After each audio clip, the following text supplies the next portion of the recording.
नमस्कार, welcome to nursing smart. Nursing smart के YouTube channel पर एक बार फिर से आप सभी लोगों का स्वागत है। जल्दी से देखेंगे यहाँ पर एप्टीट्यूड से रिलेटेड कुछ क्वेश्चंस, जिसमें कुछ मैथ्स के क्वेश्चंस हैं और कुछ रीजनिंग से रिलेटेड हैं। तो चलिए शुरू करते हैं। पहला क्वेश्चन है, Ramesh covers 1/3 part of A distance with the speed of 40 kilometre per our.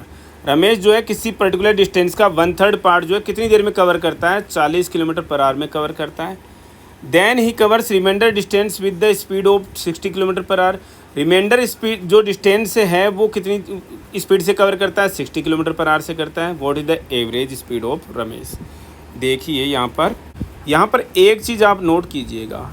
Average जब हम निकालते हैं दो चीज़ों का तो क्या कर देते हैं? दो चीज़ तीन चीज़ जितनी भी चीज़ें, जैसे यहाँ पर 40 है और 60 है, दोनों को जोड़ दिया और 2 से डिवाइड कर दिया। एक चीज़ और होती तो इनको क्या करते, तीनों को जोड़ देते और 3 से डिवाइड कर देते। लेकिन स्पीड का एवरेज जो है वो इस तरीके से कभी भी फाइंड आउट नहीं किया जाता। रीज़न क्योंकि वो पर्टिकुलर डिस्टेंस पर डिपेंड करता है। अगर 50-50 डिस्टेंस की होती तब तो कोई इशू नहीं था। डिस्टेंस जो है वो अलग अलग है, तो इसलिए आप इससे नहीं निकाल सकते। अब एवरेज स्पीड कैसे निकालोगे? जितनी डिस्टेंस है और जितना टाइम लगा है टोटल, उससे आपको एवरेज स्पीड जो है वो उससे जो है आपको एवरेज स्पीड निकालनी पड़ेगी। तो कैसे इस क्वेश्चन को सोल्व करना है हम बताते हैं बहुत ही जल्दी से आपको। यहाँ पर आप देखिए 40 किलोमीटर पर आवर की स्पीड है, ये S1 मान लीजिए, ठीक है ना। S1 कितनी है? 40 की स्पीड हो गई। किलोमीटर पर आवर वगैरह लिखने की जरूरत नहीं है आपको, क्योंकि राइटिंग में तो कर नहीं रहे आप इसको। यहाँ पर सबसे पहले डिस्टेंस देखिए, 1/3 पार्ट इस स्पीड से बचा हुआ कितनी डिस्टेंस, कितनी 2/3 बच जाएगी ना, एक में से 1/3 जाएगी, तो 2/3 किस स्पीड से? 60 की स्पीड से, राइट। अब देखिए हमेशा टोटल डिस्टेंस निकालने के लिए इनका एलसीएम ले लीजिएगा आप, 1/3 प्लस 2/3 का, ठीक है। क्या आ रहा है? 3 ही है तो 3 आ गया, ऊपर 1 प्लस 2 इस तरीके से। तो 3 जो है आप यहाँ पर टोटल डिस्टेंस आप मान सकते हो, एग्जैक्टली नहीं है, लेकिन आपने एलसीएम ले लिया तो 3 हो सकती है, 6 हो सकती है, 9 हो सकती है, कुछ भी हो जाए। 3 आपने यहाँ पर मान ली है यहाँ पर, ठीक है। एग्जैक्ट की आपको ज़रूरत नहीं है। तो उसका एक पार्ट जो है वो ये हो गया, 2 पार्ट जो है वो इस स्पीड से हो गए। क्लियर है? आई होप आप लोगों की चीज़ जो है वो समझ में आ रही होगी कि 1/3 पार्ट का मतलब है 1 किलोमीटर कितने में से? टोटल 3 किलोमीटर में से। रिमाइंडर कितना? 2 किलोमीटर कितने में से? 3 किलोमीटर में से। समझ रहे हैं आप इस चीज़ को? तो अब देखिए S1 कितनी है? यहाँ पर 40 की स्पीड है पहली बार वाली। तो यहाँ पर D1 कितना है? 1 किलोमीटर है, ठीक है। T1 आपको निकालना है, टाइम निकालना है ना आपको, टोटल टाइम निकालना है। टोटल डिस्टेंस आपके पास में ऑलरेडी है 3 किलोमीटर, इसमें से 1 किलोमीटर तो है वो इस स्पीड से चला, 2 किलोमीटर जो है वो दूसरी स्पीड से चला। क्लियर कट है ना? तो 3 किलोमीटर डिस्टेंस के हिसाब से अगर ये 6 किलोमीटर की स्पीड डिस्टेंस होती तो 2 किलोमीटर जो है वो किस स्पीड से चला? इससे चला। बचा हुआ 4 किलोमीटर जो है वो किससे चला? 60 किलोमीटर पर आर की स्पीड से चला। तो यहाँ पर T1 निकालने के लिए आपको फार्मूला क्या है? हमेशा स्पीड का फॉर्मूला याद रखते हैं, speed is equal to D/T, distance upon time. तो टाइम का फॉर्मूला क्या हो गया भाई? D/S। यहाँ पर D क्या है जी? 1 है। स्पीड क्या है? 40 है। तो ये पहला टाइम आ गया। दूसरा टाइम क्या हो जाएगा? Distance upon time, distance upon speed. Distance 2 की, स्पीड कितनी है? 60 की, कट गया 1/30 आ गया। आप समझिए टाइम टोटल कितना हो गया? दोनों टाइम को जोड़ दीजिए। एक टाइम तो लगा 40 किलोमीटर वाली स्पीड से जाने में, 1/3 पार्ट जाने में, दूसरा 2/3 पार्ट जाने में, तो वो दूसरा T1 और T2 तो कितना हो गया? 1/40। यहाँ पर देखिए 1/40 प्लस 1/30। को बड़ा क्वेश्चन नहीं है, आपको समझाने में टाइम लग रहा है भाई हमें। इनका एलसीएम लीजिएगा 120, यहाँ पर इनका एलसीएम ले लीजिए 120 आ गया, 3 प्लस 4 7/120, ये आर में आ गया, ये टाइम आ गया आपके पास में। अब आपको क्या निकालना है जी? स्पीड निकालनी। तो स्पीड का formula distance upon time. Distance तो कितनी है जी? टोटल 3 किलोमीटर थी हमारे पास डिस्टेंस, 3 किलोमीटर। टाइम कितना है जी? 7/120, 7/120, 120 गुणा 3, 360/7। 360 को 7 से डिवाइड कर लीजिएगा, 7 पंजे 35, 1 7 1 7 30, 7 चौक 28, 51.4 क्या है? ये एवरेज स्पीड है किलोमीटर पर आवर में, ठीक है। बहुत इंपॉर्टेंट क्वेश्चन है भाई, हमने बता दिया, हिंट दे दिया आपको। समझना अब आपको है, और एक क्वेश्चन को हमें केवल और केवल समझाने में टाइम लगा है, अदरवाइज कुछ भी इस क्वेश्चन में अलग नहीं है। समझ लीजिएगा आप इस चीज़ को। नेक्स्ट क्वेश्चन को मूव करेंगे। Average age of Ram and Shyam is 54 years. Ram और श्याम की एवरेज एज जो है 54 ईयर्स है। तो टोटल एज अगर किसी निकालनी हो तो कितने लोग हैं जी? 2 लोग हैं। एवरेज एज कितना है? 54 है। 2 से मल्टीप्लाई कर दोगे तो ये टोटल एज किसकी आ गई है आज की डेट में? राम और श्याम की एवरेज एज आ गई है। इस चीज़ को समझने की कोशिश करना आप। 6 साल बाद में average age of Ram Shyam Hari को भी शामिल कर लिया, 64 साल होगी। 6 साल बाद में इनकी टोटल एज की फाइंड आउट करने के लिए क्या करेंगे? एवरेज को 3 से मल्टीप्लाई कर देंगे तो क्या आ जाएगा?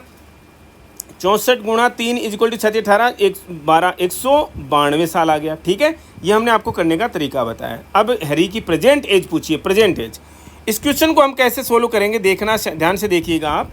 राम और श्याम की आज की डेट में टोटल एज कितनी है? 54 को 2 से मल्टीप्लाई कर दो भाई, 108 आ जाएगा। ठीक है, राम श्याम और हरी इन तीनों की आज की डेट में एज कितनी है जी? 64 को 3 से मल्टीप्लाई कर देना जी। कितना हो जाएगा? आज की डेट में नहीं, 6 साल के बाद की डेट है, सॉरी एज है। तो कितना हो जाएगा जी? 36 18 180 प्लस 12 192। क्लियर है? ये चीज़ आपको समझ में आ जानी चाहिए। 6 साल बाद की प्लस 6 ईयर्स की एज है। ये राम और श्याम की केवल आज की है। तो अगर इनकी आप प्लस 6 के बाद की एज जानना चाहो तो प्लस 6 ही राम के कर दो और प्लस 6 ही किसके कर दोगे? श्याम के कर दोगे। मतलब 12 जोड़ दोगे, 120। यानी कि 3 साल के बाद में राम और श्याम की टोटल एज 120 है। राम श्याम हरी की टोटल एज जो है वो 192। हरी इसमें अकेला बच गया, तो हरी की एज निकालने के लिए क्या करोगे? इनकी टोटल में से तीनों की एज आप माइनस कर दोगे तो कितना आ गया? 72 ईयर्स किसकी एज आ गई? हरी की एज आ गई। कब की? लेकिन 6 साल बाद की। आज की पूछी है तो 6 साल की कम कर दो, इसमें से -6 ईयर्स कर दो, कितना आ जाएगा? 66 ईयर्स आ जाएगा। ये 66 ईयर्स जो है वो हरी की एज हो गई है।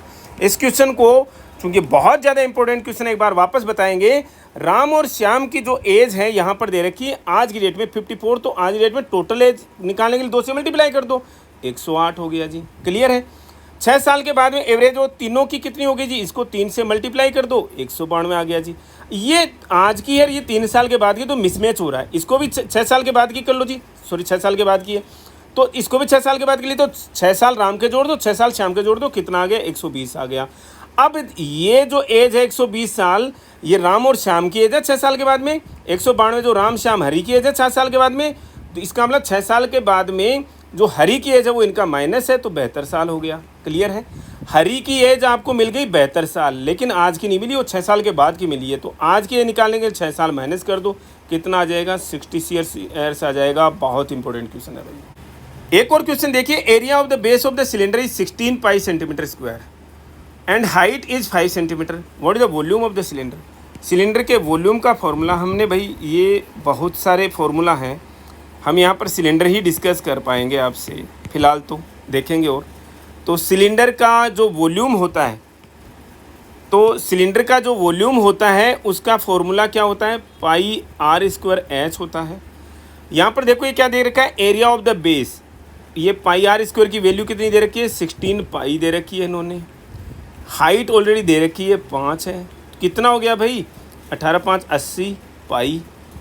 यूनिट क्या हो जाती है? क्यूबिक सेंटीमीटर, क्योंकि यहाँ पर सेंटीमीटर स्क्वायर ये था, सेंटीमीटर ये था, क्यूबिक वॉल्यूम का वैसे यूनिट है क्यूबिक सेंटीमीटर होती है।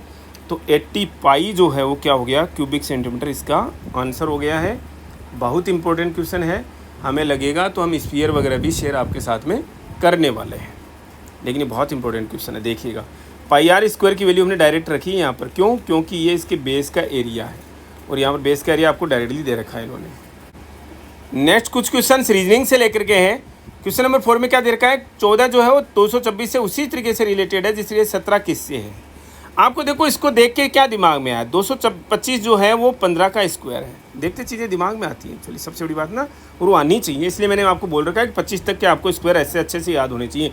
DSSB में आपको बहुत ज़्यादा ये चीज़ें ध्यान में रखनी पड़ेंगी। 15 का स्क्वायर है और इसके पीछे के नंबर क्या दे रखी है? 14 दे रखी है। इसका मतलब माइनस में 1 कर दिया, 15 में से -1 कर दिया, मतलब 14 आ गया।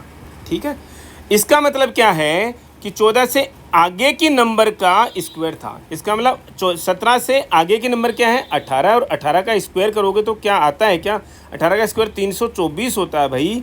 आंसर में है क्या? जी है, और ये करेक्ट आंसर है, समझ लीजिएगा।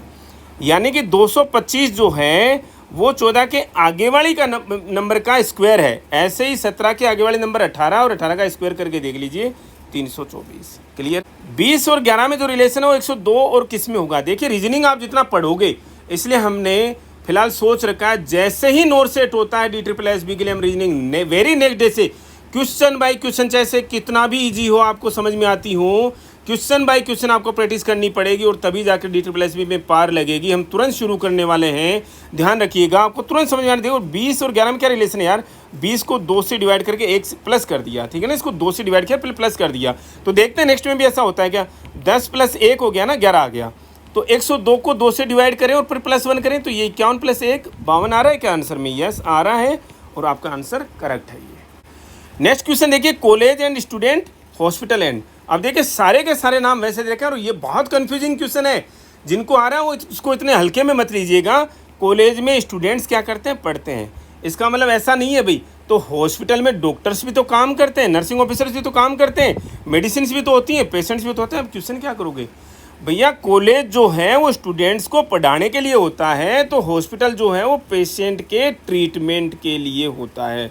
सेम ऐसे ही ये रिलेटेड है, समझिएगा इस चीज़ में।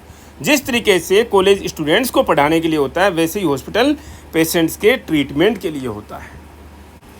आज के सेशन का लास्ट क्वेश्चन देखिए, 9 और 50 में जो रिलेशन है वो इनमें से किन में है। 9 और 50 को देखते ही देखो दो चीज़ें दिमाग में आएंगी। एक तो सबसे पहले कि 9 को 5 से मल्टीप्लाई कीजिए, फिर उतना ही जोड़ दीजिए। 45 + 5 कितना आ गया, 50 आ गया, रिलेशन बैठ रहा है, ठीक है। दूसरा आपके दिमाग में क्या रहता है यार, 50 को क्या करते हैं, 5 से डिवाइड करते हैं, कितना आ गया, 10 आ गया, और उसमें -1 कर दीजिए, 9 आ गया। चीज़ें दिमाग में चलती हैं, आपको करने की जरूरत थोड़ी ना पड़ेगी। तो ऐसा रिलेशन किस में है क्या, देखो 20 को 5 से मल्टीप्लाई करोगे तो 100 आएगा, +5 कर दोगे तो 105 आ जाएगा। ऑप्शन करेक्ट लग रहा है, देखेंगे। लेकिन इसके नेक्स्ट क्वेश्चन, 22 को केवल 5 से मल्टीप्लाई हो रहा है जी, 110 आ रहा, 5 जोड़ा नहीं इसने, तो 115 होता तो ऑप्शन करेक्ट हो जाता है, ये इनकरेक्ट है। 18 और 190 में कोई रिलेशन ही नहीं है, दूर दूर। 15 और 225 में क्या रिलेशन है, 15 का स्क्वायर कर दिया, तो ये तो रिलेशन नहीं बैठता, ठीक है।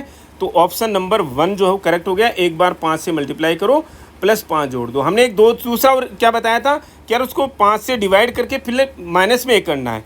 तो पहला ऑप्शन क्या है, 105 को 5 से डिवाइड करते हैं तो क्या करता है, 21 में से 1 गया तो 20 आता है क्या, जी आता है। तो ऑप्शन करेक्ट है यहाँ पर। नोट से 2022 के एन वक्त पे हम केवल आपके लिए, केवल आप लोगों को गाइड करने के लिए पूरे जोर के साथ में लगे हुए हैं। आप लोगों का काम इतना ही है, केवल अपने विवेक से, स्व विवेक से बस पढ़ाई करते जाना है। सफलता आपकी प्रतीक्षा में है, आपको उसके लिए देखने की ज़रूरत नहीं है। आप अपना बस केवल इनपुट डालिए, आउटपुट अपने आप आएगा। Thank you.